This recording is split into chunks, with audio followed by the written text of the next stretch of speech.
Chris, what is our fifth main topic today? This comes from Really Good Lawyer. We should be in touch. Greetings. Some reports are going around that the Marvel Netflix shows are showing notifications they are leaving the platform at the end of this month. Interestingly enough, this coincides with an article by The Hollywood Reporter talking about how Chapek wanted Disney Plus to start pulling more adult content from ABC Hulu over to Disney Plus. With these reports and reports that Daredevil will be getting his own show soon in the MCU, do you think Disney bought the distribution rights back from Netflix and are moving these shows? Thanks as always. All right, thanks a lot for sending that in. And look, this kind of just came out this morning. And all due respect to Miley Cyrus, it hit us like a wrecking ball. The Netflix shows, the Netflix Marvel shows are leaving Netflix. And if that catches you by surprise, it very well should, because these are Netflix's shows. This wasn't a situation where there was, they had a 5-year deal to have the shows on Netflix. This was their shows. These weren't supposed to be leaving. And they are. And them leaving raises a whole bunch of questions and a whole bunch of possibilities. Now, to understand kind of what's going on here, let's go over in here. Where is it? Let's go over here to what's on Netflix. And what's on Netflix, they put it kind of succinctly. Let's start from the beginning here. As of February 11th, 2022, every single season of Netflix's Defenders franchise is showing removal notices in their section circumstances. Here's a couple of screenshots. As people were getting ready to watch one of the shows, this little thing in the corner there says, this show is available until March 1st. Also at the top of The Punisher, if you go to watch The Punisher and you haven't watched it already once, this little notification at the top, in the top left says, this show is available until March 1st. Trying to watch Daredevil? You're going to get this little notification out of nowhere. This show is available until March 1st. It is all leaving. It's all going. And it wasn't supposed to. This was their stuff. Disconnected from the MCU as it is.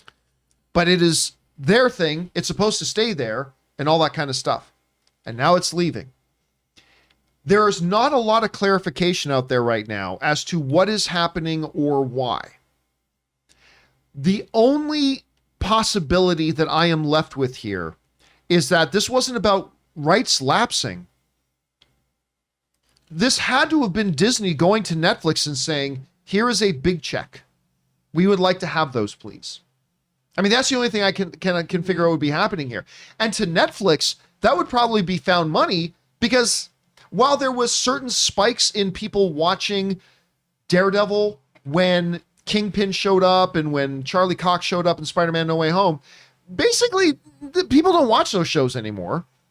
So they got all the benefit that they were going to get out of those shows. And if Disney's going to come along and buy it, well, then why not? However, it needs to be pointed out here. This is really, really important to understand. There is a narrative being spread around online that Disney bought the rights back. While that is certainly probably what happened, and if I had to bet $5 on it, I would bet that's what happened. Let's be very, very clear right now. Nobody is saying that Disney officially bought this. Disney is not saying they bought the rights back to it. Netflix is not saying Disney bought the rights to it. So there's a narrative going around out there. Did you hear that Disney bought the rights back? As of right now, while I believe that's what happened, we do not know that's what happened. But it is a pretty logical assumption at this point. It raises a few questions, but here's the interesting thing, is the possibilities. The discussion about, are the Netflix Marvel shows canon? That debate ended a long time ago. They're not. A lot of people tried for so long to argue that they were. Clearly they were not. But if, and this is a big if Marvel has bought these properties, what does that say? Does that mean Marvel could graduate those shows into canon? I don't think that they will, but this is consistent with something that Bob Iger had been saying for a long time. Now, back in 2018, Bob Iger said the following, and talking about trying to bring all of Disney's IP back under its own roof. Bob Iger said this: "We are fully committed." This is back in 2018. We are fully committed to not only bringing the product to market and making it a long-term success, it has to be the destination for all Disney stuff. Talking about Disney Plus. It's got to become the destination for all of Disney stuff. And that means ultimately weaning ourselves ultimately weaning ourselves of our product being available any other place except for on our linear channels. So Big Papa Iger let us know years ago that my long-term strategy here is to bring back everything and to, moving forward, only allow our stuff to appear on our limited linear channels. We are out of the business of licensing out our content to other presenters. We're not going to do that anymore. That's what got us in trouble with Paramount and Sony and in the Spider-Man predicament all in the first place. So then bringing them back is really interesting. And quite frankly, Rob, this changes the parameters of the discussion. Because whenever we've talked about this in the past, it's always been said in the context that, well, okay, yes, but Netflix owns it. They own it in perpetuity. They have their rights to certain iterations. Disney can do certain things too. And so we always formulated our opinions and future casting based on those realities. But the reality's been changed. So let me ask you, when you see this news that just hit us all this morning, that these Netflix shows are leaving Netflix, what do you speculate was the cause of them leaving Netflix? Do you think that the most likely scenario here is that Disney just bought out the rights to it outright? And what do you think this might mean for Marvel and the MCU and these Defender characters moving forward? Well, I think we have to be clear that Netflix does not own any rights to these characters. Not to the characters. They don't. So I'm willing to bet that there was a licensing agreement that Netflix made for a finite amount of time, which I don't know how many years that would be. But like, say we license the character of Daredevil for a certain amount of time for our shows. Netflix paid for these shows, they made these shows, but when the license for the characters ran out, I'll bet that there was something in the clause that says, okay, if you would like to continue on with these shows, you have to pay us an additional license fee to continue airing these shows. Otherwise, you cannot. So the idea, so Netflix is like, yeah, we'll invest in these shows. They knew that the rights would run out. They knew, so they would have to re-up a licensing fee for these characters in order to continue broadcasting them. I'll bet that came up with probably the first. I'm going to disagree with you on that because I don't know. I don't believe any legal department would clear that. I think if I'm Netflix, like I would say there's definitely character license to be able to create content. But I think that once they created that content and that iteration of that content, I think that was theirs in perpetuity. I don't know about that because if I'm Netflix's lawyers, I don't let them sign a deal that says that the product that we paid for and produced, we lose the rights to even still have that iteration. I'm not sure about that. They don't lose it. They have to re-up it after a certain amount of time. I mean, that's true of like, if you make a movie, you can make a movie for a studio and the studio might only have the rights for that movie for 15 years. And then after 15 years, it either reverts to the owners or the studio can pay another fee to own that movie for a longer period of time. So I would imagine that there was something to do with that. And it came up and Netflix said, you know what? We don't need these shows anymore. We're not going to re-up for us.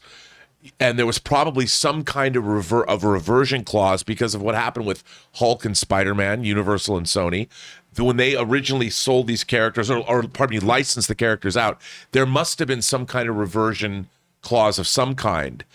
And Disney just said, we'll pay you. We'll reimburse you for whatever your production costs are, however it worked. I don't know. Maybe there was we'll give you 20% of what your production costs. So it's free money for Netflix.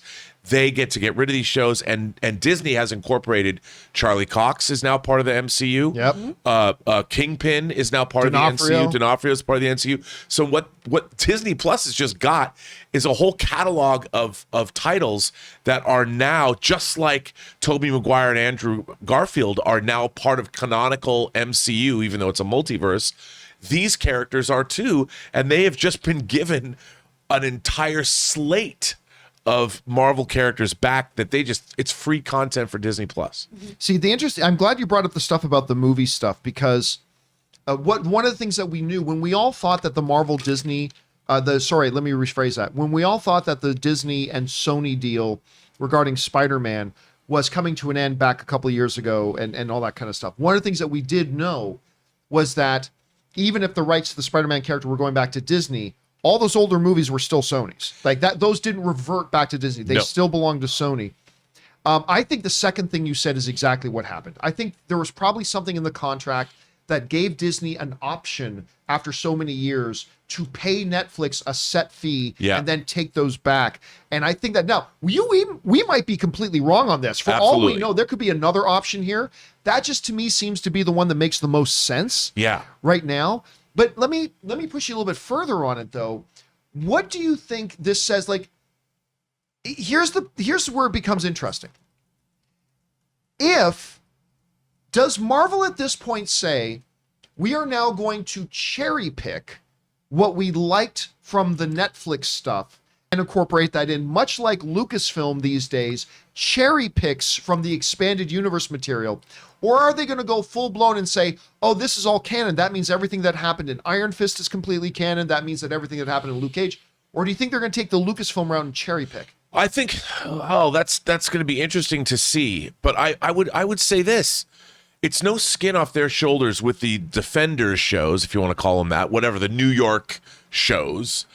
And I think if you look at, say, Hawkeye kind of fits right in with these New York street Marvel characters. There's nothing that has contradicted anything really that happened in Daredevil, the 3 seasons of Daredevil.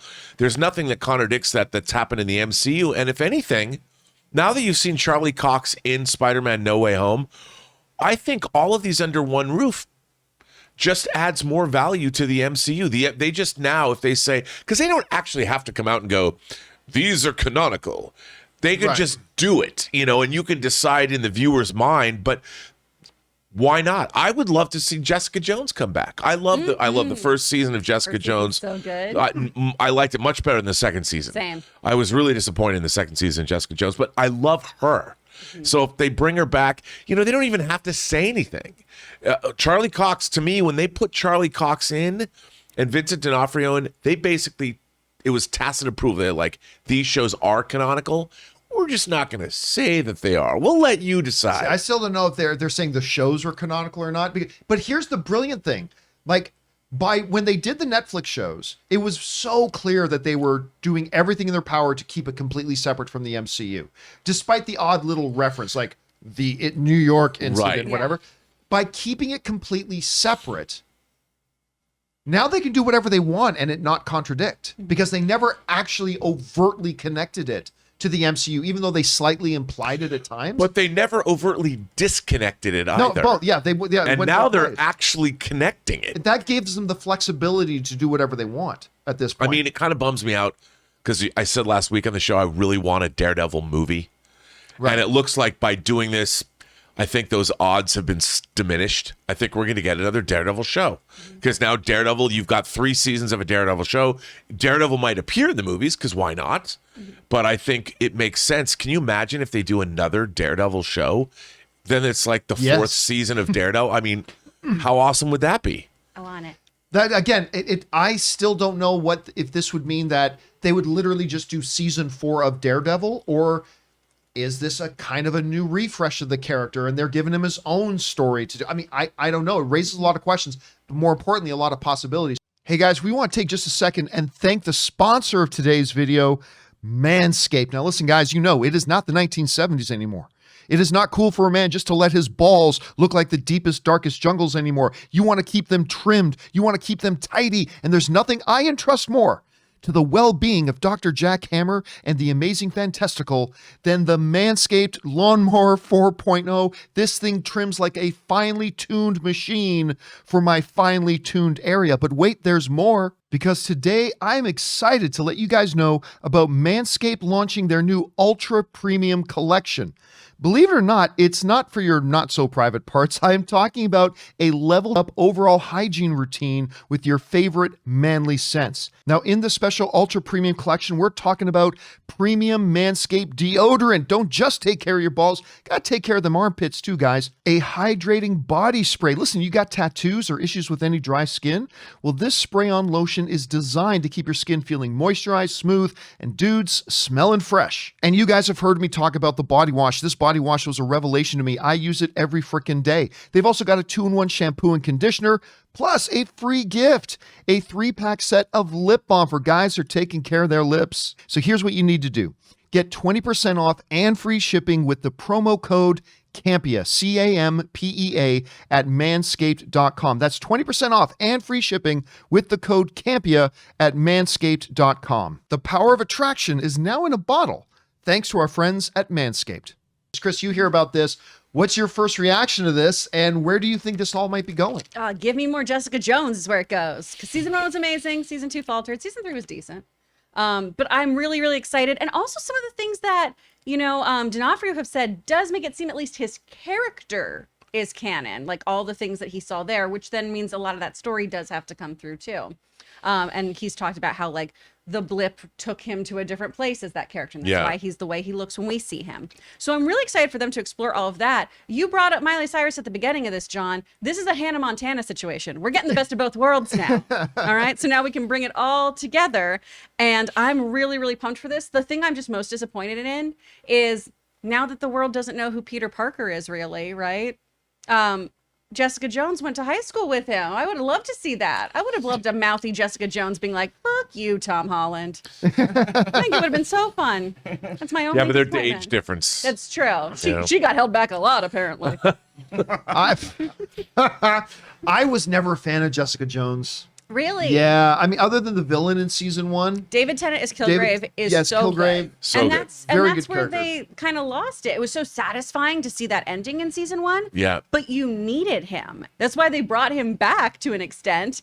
And then it gave the show another kind of like punch, right? And then we didn't have him again. He provided so much for that show. What's going to be interesting to see now moving forward is how much of the Netflix stuff do they bring along with them? I think they'll bring along what works. I mean, because if they're going to do the show, I keep forgetting the name of the character, but the blonde girl in Daredevil, who was, Foggy's girlfriend first, I think, then she was Matt's Karen. girlfriend. Yeah. Karen Page. So Karen Page. do they bring her along? Does she become, or do they pretend that character didn't exist?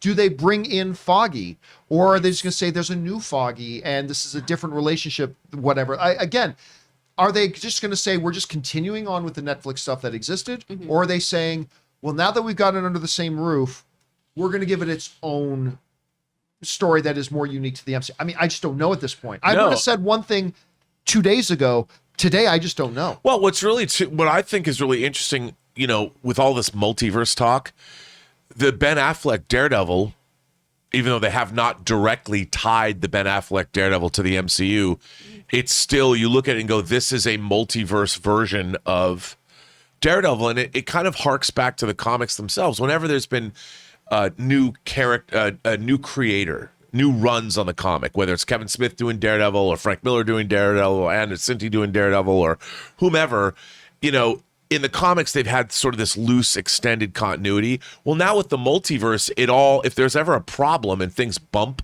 you can just say that this is a multiverse version of this. Right. And it still works. And I kind of like that because it's more along the lines of, like, there have been comics I have dropped because I haven't liked the creators they put on the books.